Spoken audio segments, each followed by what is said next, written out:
Hello, and welcome to Detroit Information Station, your one-stop shop for community and world awareness.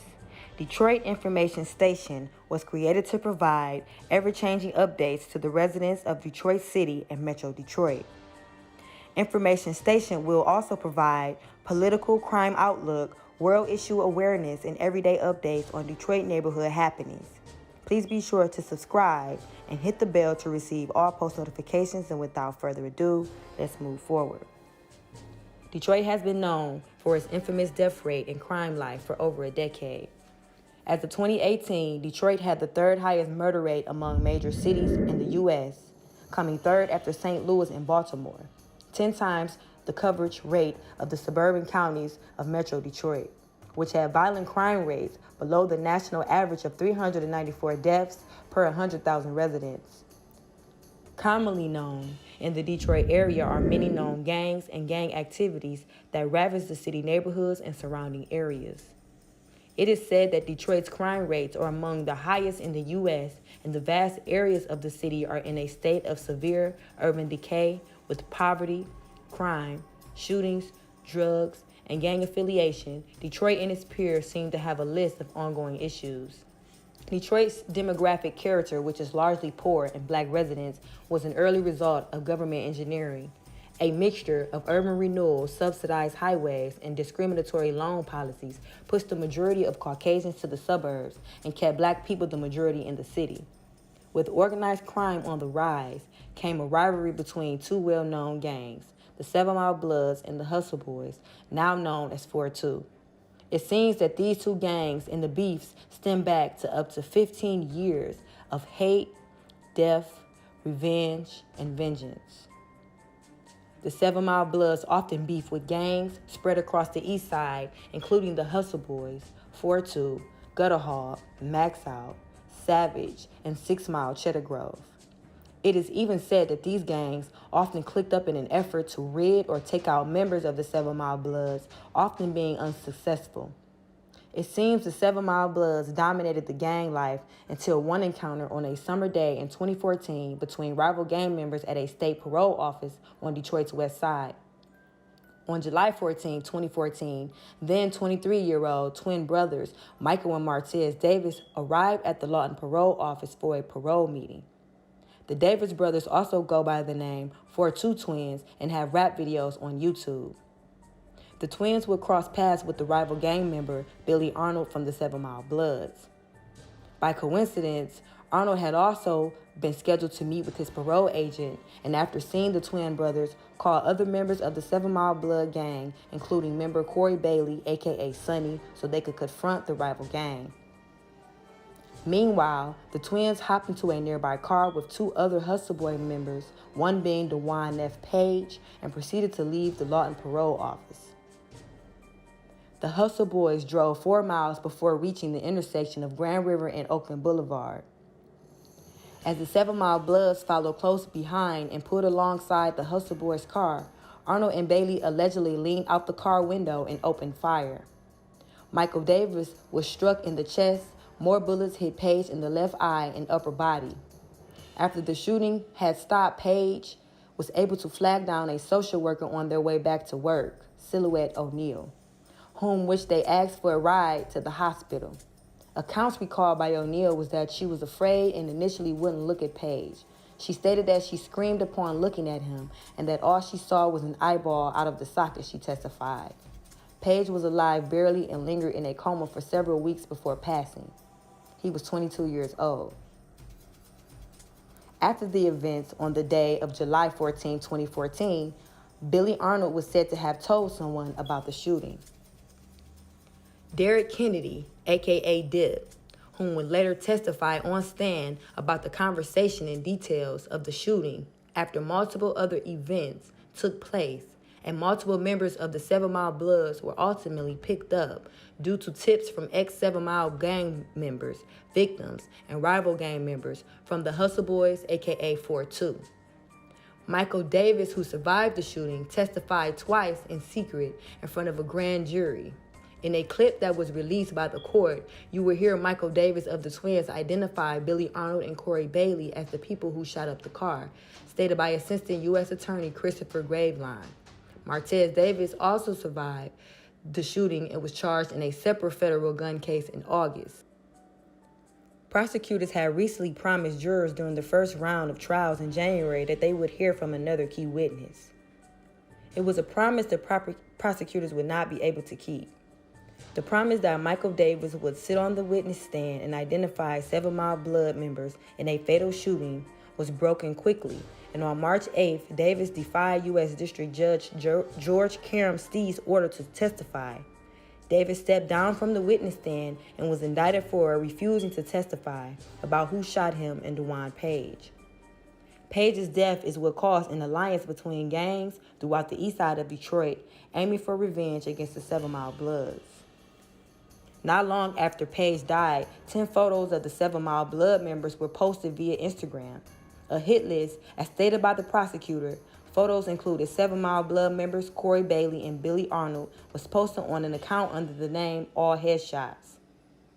Over time, this hit list would prove fatal as members of the 7 Mile Bloods were targeted. Donnell Hendricks, a.k.a. Hardwork Jig, who was charged in the federal case, was shot in August of 2014 at Eastland Center Mall. Jason Gill, a.k.a. Whites, was killed the following February. Michael Rogers, a.k.a. Smoke, was also shot 18 times in March of 2015 but survived. Do the 7 Mile Bloods call the police? U.S. Justice Department trial attorney Junie Falacho stated, "No, they go out hunting." The rivals were hunting also. On May 1st, 2015, 7 Mile Blood member Devon McClure, a.k.a. Block, was riding in a blue Ford Crown Victoria on Detroit's east side around 1:15 p.m. McClure near the intersection of Hayes and Houston Whittier. A tan-colored SUV pulled alongside McClure and shots were fired.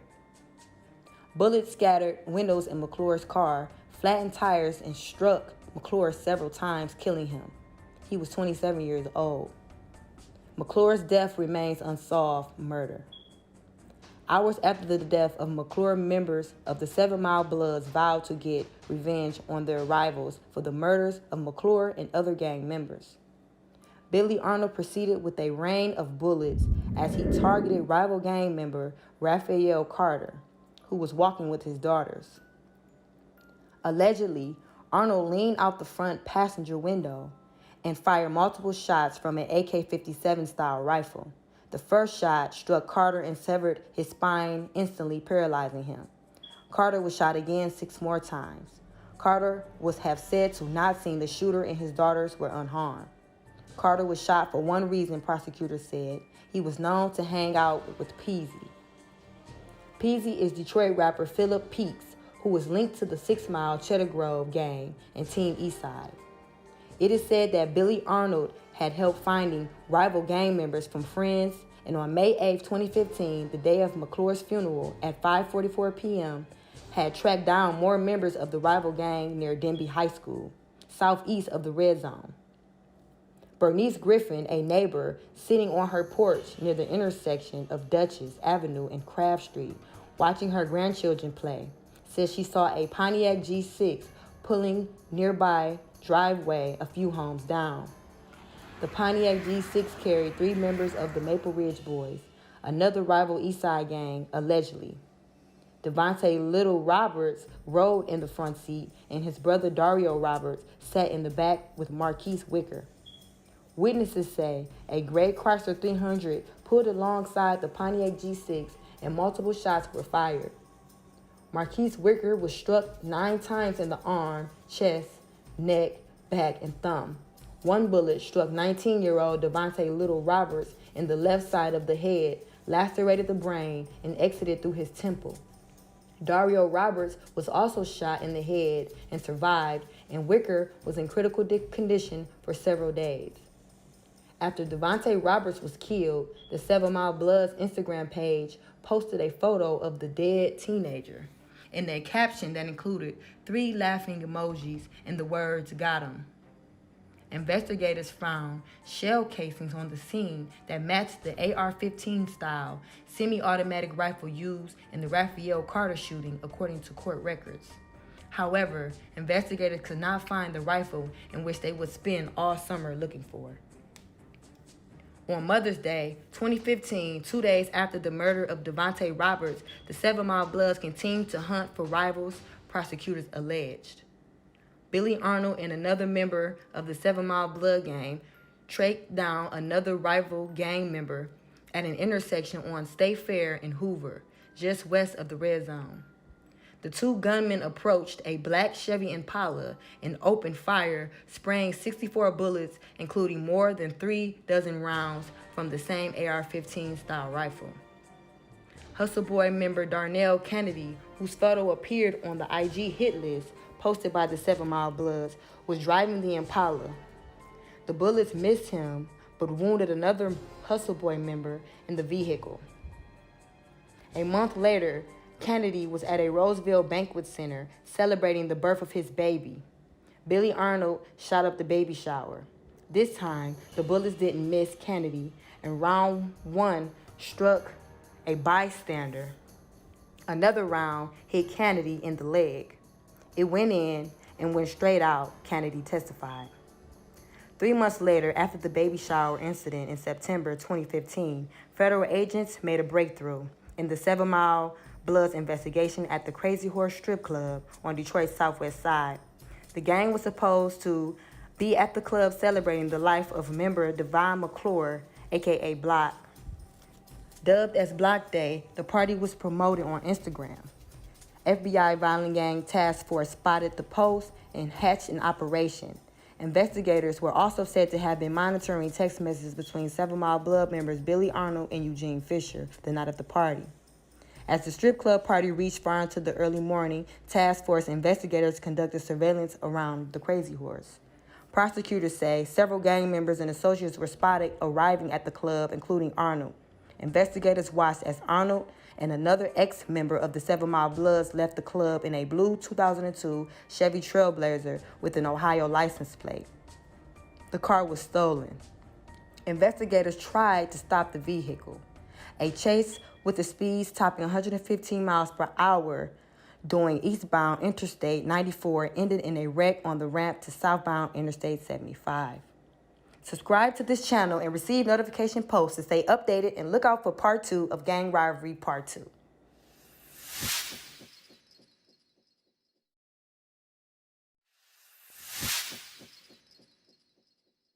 They happen to side themselves with people who are affiliated with the 7 Mile Bloods.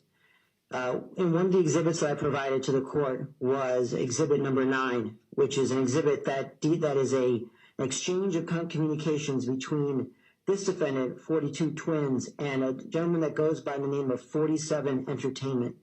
47 Entertainment was an individual by the name of Mel, M-E-L, who nicknamed him Mel. Mel was killed last week in a drive-by shooting on I-94 in the area of I-94 in Illinois. Mel was in a vehicle with a female. That vehicle was riddled with 52 gunshots from an 8K style weapon. That's determined both by the bullets that were recovered from the vehicle and the shell casings found littering the scene in this case. Prior to the murder of Mel and his girlfriend, there was an ongoing dispute, a rap dispute, between this individual, Mr. Davis, and Mel. I highlight all of this because Mr. Davis is a suspect in this homicide. When he was interviewed post-Miranda after his arrest in this case from August 8th, he was interviewed specifically on this issue, on whether or not he was, in fact, involved with this homicide. Mr. Davis's position post-Miranda was, frankly, he was not there. He was at his mother's house. It was his mother's birthday. He was nowhere near. Michigan State Police, who's the agency that's investigating this case, has evidence that shows otherwise, that he was actually, in fact, in the area. And Mr. Steingold, to his credit, asked me precisely, was he in the area at the time of the shooting? I do not have an exact answer for that. And the reason I don't is because I'm not integrally involved with the homicide yet. That is not what we were focused on, but I was trying to gather information as I could. But the information I was told is that their evidence has him in the area of the club. attempts to make the turn onto I-75, it almost crashes into a van and another panel truck that were in the two far rightmost lanes. At that time, you can see the Trailblazer attempt to make the ramp onto I-75. Because of its speed, it could not, and it went up onto the embankment, at which time its two front tires were deflated. They erupted at that point. The police were not that far behind. They pulled up almost immediately onto the vehicle. And on the video, you see Mr. Arthur running away from the driver's side door.